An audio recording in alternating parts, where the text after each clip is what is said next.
Depuis 2005, l'association Eau de Coco a pour objectif d'améliorer la qualité de vie de milliers de personnes défavorisées dans les pays du Sud. Bonjour à tous, bienvenue dans le MAG sur Sensation. Aujourd'hui, je reçois Fantine Dujancourt et Lucille Lugo, bénévoles pour l'association Eau de Coco. Bonjour à toutes les deux. Bonjour. Alors Eau de Coco, c'est une association française qui fait partie du réseau international du même nom.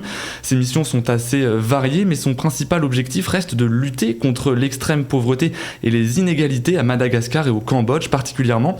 Vous revenez toutes les deux d'un séjour de 3 mois à Madagascar. Fantine, quelles ont été vos missions sur le terrain ?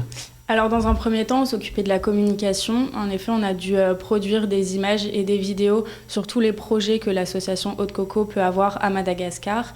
Et ensuite, on se servait de ces photos pour les réseaux sociaux. Est-ce que vous pouvez nous parler un petit peu plus des projets que Eau de Coco met en place à Madagascar ? Alors par exemple, il y avait la ferme-école de Fianarantsoa, de Manguil. Il y avait le foyer à Tuléar et à Manguil également. Il y avait le CNUT, le CAIF. Et ils ont encore plein d'autres projets. Et en quoi consistent tous ces différents projets, Lucille ? Alors ça consiste à, par exemple, s'il y a des écoles pour aider à l'éducation des enfants. Ils font aussi des classes vertes. Le CNUT, après, c'est pour fournir de la nourriture aux enfants dans le besoin.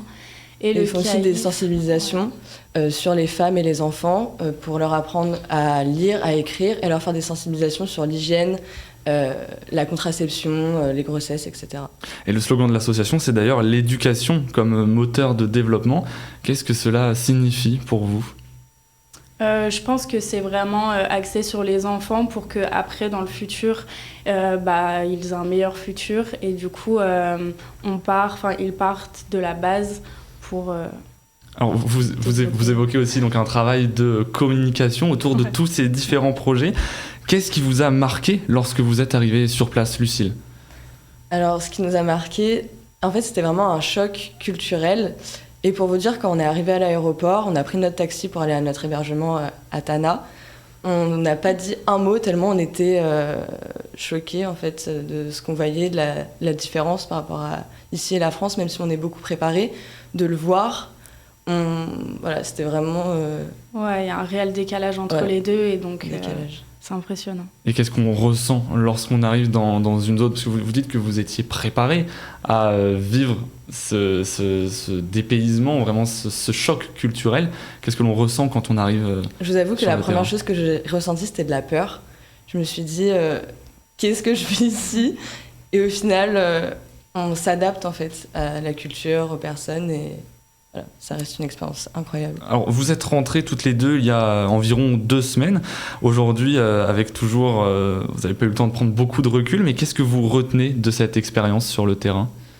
C'était vraiment une expérience très enrichissante parce qu'on a pu partager notre savoir-faire par rapport à la communication et ils nous ont également beaucoup apporté. C'était un dépaysement total, mais du coup, on n'en retient que du positif. Et c'était une expérience qui nous a quand même chamboulé sur des aspects différents chacune. Mais sur un point aussi personnel, ça a été très enrichissant, surtout toutes les personnes qu'on a rencontrées. Parce que c'est vrai que partir avec une association à l'étranger, c'est pas juste être un simple touriste, prendre un hôtel et voilà. Là, c'était vraiment, on était en contact avec la population locale. On a pu vraiment découvrir la culture... Vous avez fait des rencontres, vous avez vécu, j'imagine, des moments très forts. Qu'est-ce que vous étiez allé chercher à Madagascar, Fantine ? Justement, je voulais un peu, c'est bête, mais me challenger, voir comment je réagirais face à cette culture dont j'ai vraiment pas l'habitude.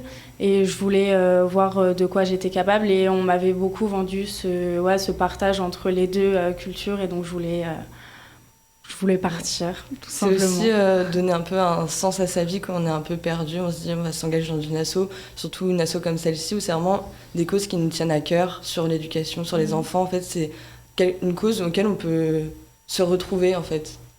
Vous pensez qu'il y avait un peu une part de ce désir d'aventure dans cette expérience à Madagascar ? Franchement, c'était vraiment une aventure. D'aventure pour vous retrouver vous-même, en fait, finalement. Ouais, c'est ça. Ouais, on en apprend beaucoup sur nous-mêmes quand on est comme ça, loin de nos repères. Et c'est vrai que C'est une aventure. C'est une aventure, j'imagine, dire, très très enrichissante. Lucille, tout à l'heure, vous évoquiez une préparation avant de partir sur le terrain. Comment on se prépare pour une telle mission ? Alors, il faut savoir qu'avant de partir, avec Stéphane, on a plusieurs ateliers de préparation. Donc, il y a environ 7 ateliers sur différents aspects, comme nos motivations pour partir. Parce que c'est vrai qu'on ne part pas à Madagascar du jour au lendemain sans savoir vraiment trop pourquoi. Il faut savoir pourquoi on y va. Sur la culture malgache, parce que c'est une culture qui n'a rien à voir avec la nôtre, donc il faut vraiment voir à quoi s'attendre, savoir à quoi s'attendre avant de partir, sur les codes, etc.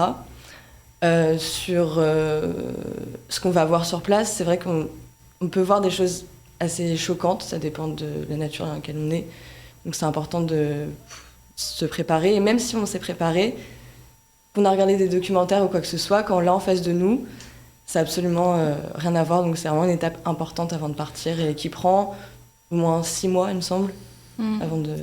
6 mois de préparation avant de partir sur le terrain. Ouais. Et est-ce que la barrière de la langue a aussi été un obstacle dans vos missions, Fantine ? On a pu apprendre quelques mots, donc ça c'était sympa, mais après... c'est vrai qu'il y en a qui parlent plutôt bien français, donc dans ce cas-là, c'est facile.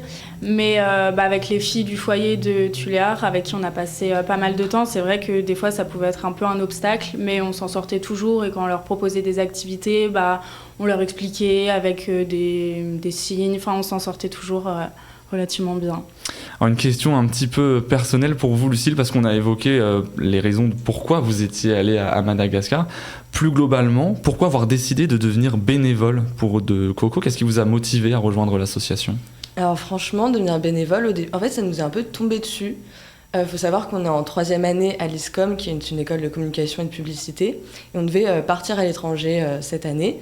Donc Haute Coco est venu lors d'un salon d'association à notre école. Et c'est là qu'on a rencontré Stéphane. Et en fait, le feeling a tout de suite accroché, il nous a expliqué toutes les causes. Et pour vous dire, on s'est même pas posé la question. En fait, on s'est dit, on part. Et on s'est même pas posé la question de... Ouais, je pense qu'on a envoyé un mail à Stéphane en disant on a trop envie d'y aller. À la minute d'après. 5 minutes après avoir écouté la présentation de l'asso, on s'est dit c'est pour nous. Et vous avez directement été sélectionné ? Est-ce que vous avez dû passer un entretien ? Comment ça se passe ? En fait, c'est lors des 2 premiers ateliers, ils regardent si on est apte à partir.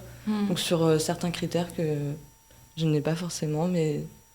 Et plus généralement, comment est-ce qu'on peut devenir bénévole aujourd'hui pour Haute Coco ?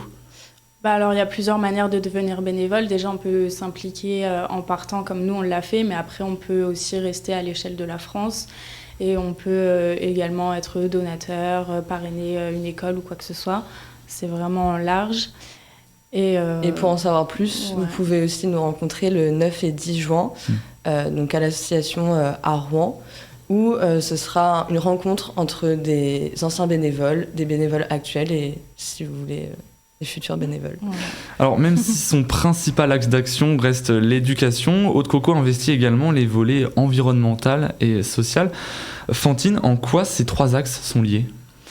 Alors par rapport à l'environnement, je sais qu'il y a des classes vertes, ils emmènent les enfants en classe verte pour les sensibiliser sur la cause environnementale et le fait que c'est très important. Par exemple, il y a un projet qui s'appelle Forest and Life, donc ils doivent reboiser des mangroves.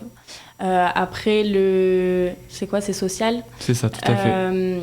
C'est vrai qu'il y a beaucoup de sensibilisation, Lucille elle l'a dit, mais par exemple sur les grossesses précoces, les maladies sexuellement transmissibles, etc., c'est vraiment un axe important et il faut beaucoup sensibiliser les jeunes par rapport à ça. Et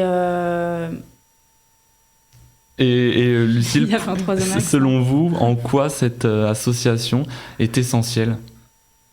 Alors c'est vrai que l'association, elle est très présente à Madagascar et elle est essentielle, surtout sur un point qui m'a touchée, sur le travail infantile, grâce à l'école des Saphirs, qui est présente à Ansa Madiro.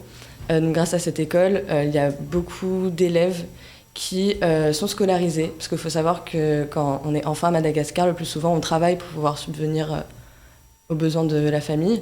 Donc pour moi, c'est vraiment une cause importante. Merci beaucoup Lucille Lugo et Fantine Dujancourt d'avoir été avec nous sur Sensation. Je rappelle que vous êtes toutes les deux bénévoles au sein de l'association Haute Coco qui lutte contre l'extrême pauvreté et les inégalités à Madagascar et au Cambodge à travers, entre autres, des projets éducatifs. Pour suivre toute l'actualité de l'association, rendez-vous sur le site hautecocotoutattaché.org.